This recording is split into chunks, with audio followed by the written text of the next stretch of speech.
I was at the Trump inauguration yesterday, and needless to say, I disagree with much of what he had to say. But what really struck me, however, is not what he said, which was not surprising given his rhetoric, but what he didn't say. The simple truth is that Donald Trump gave a major speech, the first speech of his second presidency, and ignored virtually every important issue facing the working families of this country. How crazy is that? Our healthcare system is broken, is dysfunctional, and it's wildly expensive. Not one word from Trump about how he is going to address the healthcare crisis. We pay by far the highest prices in the world for prescription drugs, sometimes 10 times more than the people in other countries.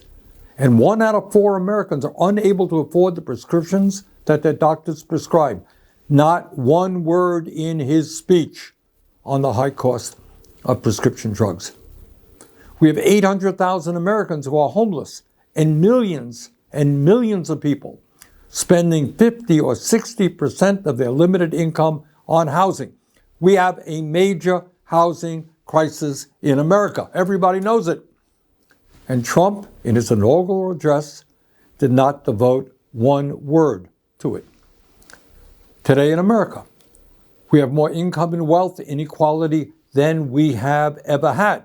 The wealthiest 3 people in America now own more wealth than the bottom half of our society. But Trump had nothing to say, not one word, about the growing gap between the very rich and everybody else. And maybe, just maybe, that's because he had those 3 people, the 3 wealthiest people in our country, sitting right behind them at his inauguration. And I should add that those 3 people, if you can believe it, and this really is unbelievable, saw their wealth increase by more than $233 billion since the November elections. How's that? $233 billion increase in wealth for the 3 wealthiest people. No wonder they were sitting right behind Donald Trump at his inauguration. They couldn't be happier. During his inaugural speech, Trump did not have one word to say about how we're going to address the planetary crisis of climate change.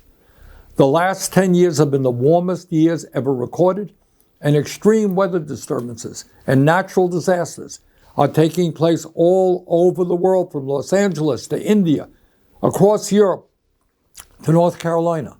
Not one word from Trump about climate change, except, of course, to make it clear that he intends to make this horrific situation even worse with drill, baby, drill. Just brilliant. In the coming months and years, our job is not just to respond to every absurd statement that Donald Trump makes.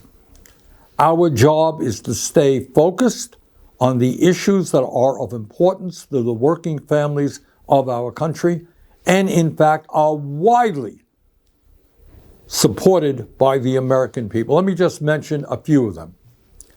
Yes, healthcare is a human right, and we must join every other major country in guaranteeing healthcare to all people through our Medicare for All single-payer program. Healthcare is a human right.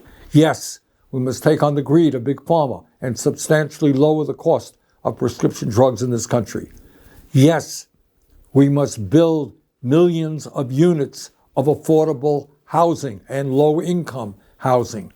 Yes, we must make sure that all of our young people have the ability to get a higher education by making public colleges and universities tuition-free. Yes, we must work with the global community to combat climate change by cutting carbon emissions and transforming our energy system away from fossil fuel and into sustainable energy. Yes, we must pass legislation to raise the absurdly low federal minimum wage of $7.25 an hour to a living wage. of $17 an hour. Anybody who works 40 hours a week in this country should not be living in poverty. Yes, we must pass the PRO Act and make it easier for workers to join trade unions and grow the trade union movement in America.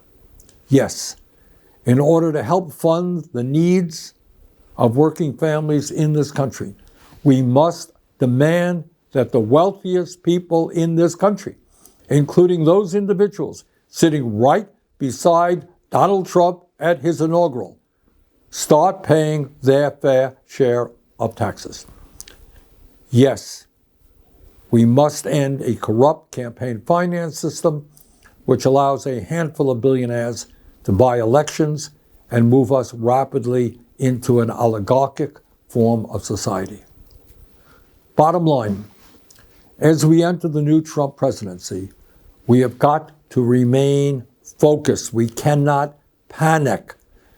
No matter how many executive orders he signs, and no matter how many absurd statements he makes, our goal remains the same.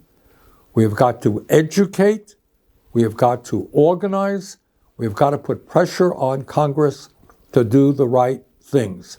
And by the way, with Republicans only holding a 3 or 4 seat advantage in the House, we can stop them time and time again if we are organized. Finally, my friends, we have got to fight to create an America based on economic, social, racial, and environmental justice. That's what we've got to work on. Let's go forward. Let's do it. Thank you.